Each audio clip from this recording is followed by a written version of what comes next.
Welcome to another SkaredCast Battle Report. Today we are battling over the Manufactorum. This is part of a campaign that we're running locally, and I'm playing CJ and his Iron Hands against my pure Dark Eldar army. 1500 points. Thanks for tuning in. Let's begin.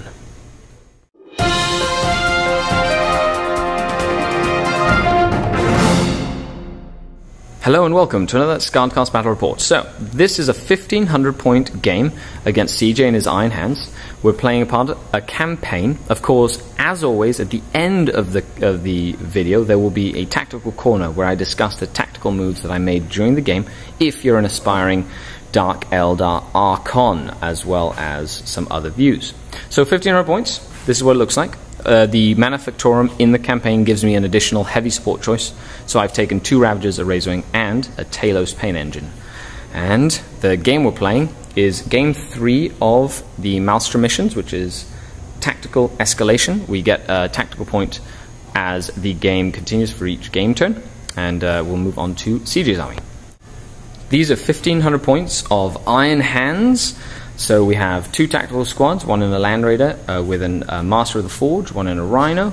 We have a Stern Guard unit with a Captain with the bells and whistles in a drop pod. We have 2 Thunderfire Cannons, which are going to be the bane of my existence this game. Find out why in the tactical corner. And another drop pod full of Tactical Marines. We have rolled Deployment, Vanguard, Strike. There's 6 objectives. This is the Manufactorum. I made sure we put 2 objectives in here because we're both fighting over it, and I wanted it to be a focus of the battle, as well as the main road, the sacred ground. This is an Aquila, so we have to roll to see if that becomes an objective later in the game. The crossroads, and of course the fuel dump back here. So stay tuned. I chose that side over here, and we're moving on to deployment. We'll return. Witches in a Raider, Warriors in a Venom by that objective, Ravager in that building, Talos behind holding the objective, Venom in there, Archon with Grotesques in that Raider, and a Ravager. I had another 50 points to spend on an Aegis line, so the Aegis line is just going around there to protect me from some drop podders. And then we have a Land Raider with the bells and whistles with a combat-led squad, a combat tactical squad, a tactical squad that's combat squadded in that Rhino, and both Thunderfire Cannons back here. This little ruins are bolstered, this rune is bolstered, and that rune back there is bolstered. And I did choose to go first. It is not Night Fight, but CJ wants to try and seize the initiative. Nope. So, we'll be back right after Dark Eldar turn 1, who left the Cabalite Warriors, the Razorwing, and the Reaver Jet Bikes in reserve. If you're curious, at the tactical corner, I'll talk about why I put them in reserve. The Dark Eldar force moved forward. They got 1 card. In this mission, you get 1 card for each game turn. So on turn 1, you get 1 card. On turn 2, you get 2 cards and so forth. And I got Ascendancy. So I had to score 3 objectives. So I do have 1, 2, and 3 objectives, the Manufactorum and the Crossroads. And then in shooting, both Venoms fired into the Thunderfire Cannon, who passed a Feel No Pain save and survived. And then both Ravagers, that one there and that one in the corner, fired into the obscured Land Raider, putting 2 hull points on it and immobilizing it, but failing to do any more damage. And yeah, I had to kill the Thunderfires. Sadly, I wasn't able to. And now we're moving on to Iron Hands, turn 1. We have a drop pod about to arrive full of dudes. Screaming jets of a drop pod as it lands.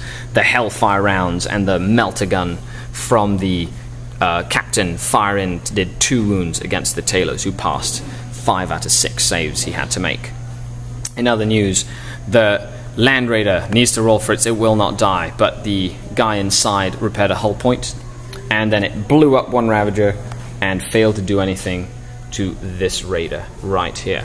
In other news, the Thunderfires failed to do damage to this Venom and this Raider in turn. This Raider jinked, by the way. Okay, does it repair another hull point? On a 4+ because of the 5. super chain. So yes, it repairs. It is now up to full health, but it is still immobilized. Ironstone. Yeah, for the Ironstone, sorry. And he had drawn secure objective 6, so he's going to discard secure objective 6, and we'll tell you why later in the tactical corner. So, turn 2, 2 cards for me. Secure objective 1 and secure objective 3. So, secure objective 3, that's here, and objective 1 is back here. So, reserves. We have the Razorwing. My Warlord trait allows me to reroll reserves. So, Razorwing, 3 up, shows up. We have the Reaver jet bikes. They don't. I do want them to come in, so I'm going to reroll that. Nope, they decide to stay off. And a 10-man Raider squad in a Raider. They show up. The Raider moved in to capture this objective over here. The Lance Ravager fired and put a hull point on the Land Raider and stunned it. This Raider moved up here, did nothing. The Archon and the Grotesques and the Talos all kind of charge in here. There's one Stone Guard left and the Super Captain with the Gorgon's Chain and the Axe of something or other. And then we have the Talos that smashed and blew the gun off of the drop pod that landed.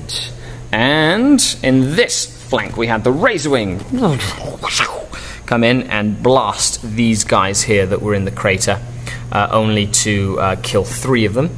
These witches got out, charged the 5-man combat squad, leaving all but 1, whereas this venom here fired into the non-existent Thunderfire, murdering it with the Tech Marine, and the witch venom boosted up to threaten the center of the board. Of course, I will talk more about that in the tactical corner at the end of the game. So now we're moving on to Space Marines turn 2. There's 1 drop pod remaining to come in. Will it arrive? CJ needs to roll for it. And it doesn't. We'll be back after this. Oh, and in my objectives, I have captured both Objective 3 and Objective 1, bringing the total to 4 points for the Dark Eldar and 1 for the Space Marines. We had these tactical Marines move on to the objective, find out what it was, and secure it for both points of recon, which is make sure all the objectives are secured, have been revealed, and for Objective 5, so that's 2 points. The Thunderfire Cannon back here fired into the Raider. Now that was a great move. It killed 2 witches, and we'll talk about that in the tactical corner. And in combat, my Talos put another hull point on the drop pod. It has 1 left. And the Archon and the Grotesque killed off the last Stone Guard, and now all that's left is the Captain, while this Raider was forced to jink and took a hull point. Other than that, it is now Dark Eldar turn 3. Will the Reaver jet bikes show up? They do, and I want to keep them in. And it is now turn 3, so we get 3 objective markers. Secure objective 6. Hold the line. And secure objective 2. The Razorwing boosted up to fire into the little 3-man unit and forced a morale check. 2 have died and they're falling back. The Ravager got a lucky penetrating hit that blew the Land Raider up, and they're not pinned, killing quite a few witches in the explosion, but the witches killed the last of the remaining guys here for a pain token. The Venom fired into the Thunderfire Cannon that was back here and killed it. And the witches finally killed that last sergeant in combat, killing him. I moved my stuff around. The Captain finally took the Shadowfield off the Archon in the campaign. All Warlords have Eternal Warrior, so the Archon is still alive, but they're stuck in combat. And as for objectives, I do have Hold the Line. I have 1 scoring unit there, and the Raider in 1, and I killed the drop pod that was denying me. I have Score Objective 2 and Score Objective 6. So we're now 7 points to 3 at the moment. But let's see if the drop pod shows up for the Iron Hand Space Marines. And it doesn't. The drop pod did not come in. The tactical squad did kill the witches with a flamer that hit the Venom, and then failed to kill the Venom, putting 1 wound on it, but it can't move or shoot. So they're going to just kill that and take that for next turn. Didn't kill the Razorwing, they shot at the Razorwing. And then in combat, 1 wound more was put on the Archon, and nothing else happened. He passed his Feel No Pains. So now the Reaver jetbacks actually come in, And I'm going to move the Razor Wing off the board, and I'll talk about that in the tactical corner. Okay, we'll be back. Forces maneuvered. Witches were able to charge the Rhino and wreck it. I killed one model from the Tech Marines unit, or 2 models. I didn't kill anyone from this unit because they passed all their armor and feel no pain saves. The Archon finally died, although the captain is stuck in combat with a 1 wounded Talos, and the Grotesques are now fleeing as they thought it was really scary. And now we're moving on to Space Marine turn 4. The drop pod is indeed showing up, but I do have secure objective 4. I did completely destroy an enemy unit. I did not destroy an enemy unit during the shooting phase, and I killed a vehicle. That's another 3 points to the cause. And what was that, CJ? No wonder they ran. He didn't take anything. He's taken how many wounds and felt how many pain? Yeah, he has felt 0 pain, and he has passed every single armor and feel no pain he's had to make against everything. He is a tank. We had the drop pod land. Melt gun blew up the Ravager, killed 2 in the explosion, including the melt gun. He got a little too close. Firing from that little unit, and the drop pod killed 3 of the Reaver jet bikes, but they held. The captain murdered the Talos in single-hand combat and consolidated to a very heroic position. Shooting from this little unit with the Tech Marine, fired into the witches that had destroyed the Rhino, only to kill 3 and they fell back. And at the end of the turn, it will not die on the Master of the Forge, and he is back to full wounds. So, CJ got Kingslayer. He rolled 3 points on Kingslayer for killing my Archon last turn. He also captured Objective 3, and he captured Objective 2. And 5. Sorry, captured Objective 5, captured Objective 2, and got 3 points for Kingslayer, bringing his grand total up to plus 5 points.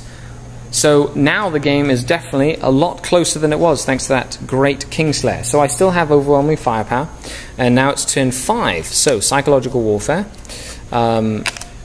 domination, trying to get every objective marker on the table, blood and guts, completely destroyed during the assault phase, and secure objective 6, which is back here again. Okay, we're moving on to Dark Eldar turn 5. Could be the end of the game. I'm going to do some moves here, and the Razor Wing's coming back on the board. I captured Objective 6, failed to do anything here, and only killed 1 Marine back here, but they passed their morale test, which means... Oh, and the Grotesques ran away. The Raider fired into the Gorgon guy and did nothing. The Razor Wing failed to do any damage to that unit as he missed with all its shots. And the witches back here did rally, so they are just hiding there, and the Reaver jet bikes got out of the dodge by screaming this way. Which means, out of all these objectives, I have only done Objective 6. And I'm going to get rid of Domination, and I will talk about why in the tactical corner to get rid of that. Even though I've done it in almost every game, this game I'm not going to do it. So moving on to Space Marine, turn 5. The Space Marines drew Capture Objective 2 again, and capture Objective 5 again, so they have captured both of those this turn.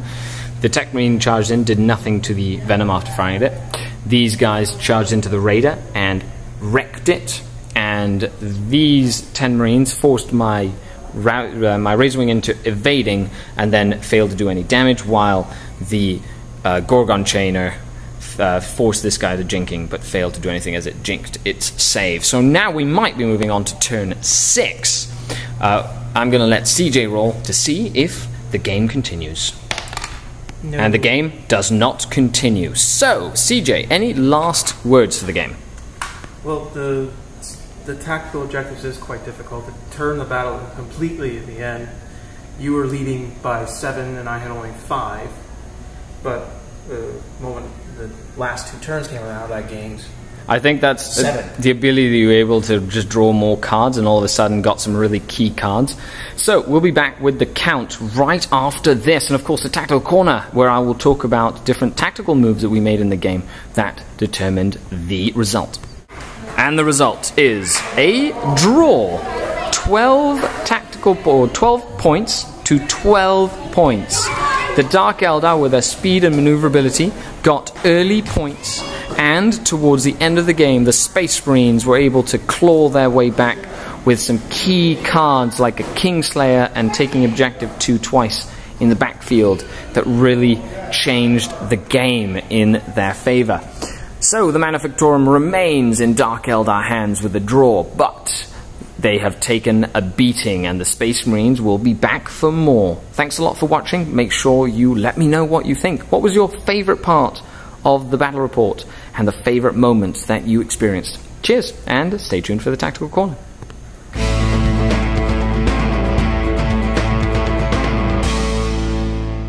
Welcome to another Tactical Corner. So let's get started. The mission was going to be a fun one. I decided to run a pure Dark Eldar army. The first thing I was going to talk about were the Thunderfire cannons. Very long range, ability to ignore cover, blasts, very dangerous. As well as the Captain and Stern Guard, very dangerous, ignore cover. So I deployed rather aggressively, moved up quickly to take objectives soon. I kept the Cabalites, the Razorwing, and Reavers in reserve to counterattack when the drop pods would arrive in the game. Now, you know, I originally had a drop pod land early, and I had to take out his mobility, hence me knocking out rhinos, me trying to take out that Land Raider originally, which was my main focus, even though it was going to be very hard to. The Tailors in the backfield, probably not the best target for the Stern Guard to go after, but then they got swamped by all my grotesques and charged, and they were held up for such a long time in the game. Now, I had moved up my witches into the centerboard control to threaten the Land Raider with haywire grenades, and firing into the witches with the Thunderfire cannon was to try and get all those witches in combat with the blasts. So very smart play on CJ's part, trying to really murder the forces that were doing damage to him with his shooting. Now, I moved the Razorwing off the table in the late game for this tactical squad that came in the drop pod. I wanted to be able to counterattack and put some damage on them wherever they may have shown up. And one of the reasons I got rid of domination was because of that tactical squad. I was not going to be able to get onto all the objectives, even with all my mobility. At the end, early rewards did not go into the late game, and this was a very rare draw.